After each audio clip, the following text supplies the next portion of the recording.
Арстан менен коен. Калың токойдун четиндеги карагандуу жерде бир коен жашап, коркоктугунан казып алган ийининен алыс чыкчу эмес. Бир күнү корку үйүндө жата берип, кантип күн көрөм? Атасынын көрө, баатыр болоюн, деп ойлоду да. Ошол замат ийинден чыкты. Эки жагын каранып, тиштерин арсайтып, жүндөрүн үрпөйдөп, так алдында турган арстанды көрө койду да, жыгаштай катып калды. Арстан коендун жанына келип, бакыраң көзүм, колго түштүң эми сени жейин, деп тиштерин кычыратты.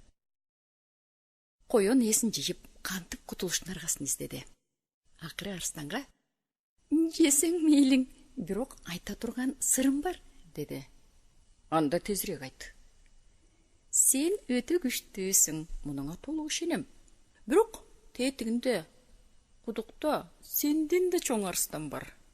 Ал бая күнү сени жейим деп ачууланып жатканын уккам. Оболу ошого бир беттешип көр. Күчүңдү көзүм көрүп калсын.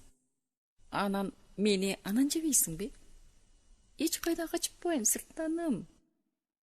Арстан чындап ачууланып, кана, кайсы жерде? Herчитип баргын, деп буйрук кылды. Коен арстанды терен кудукка ээрчитип барып, ушул кудукта өзүң карап көр, деди.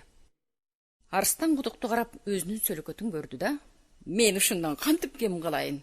Күч сынашат, Кана, кармашып көрөлү, деп кудукка куюндап кирди.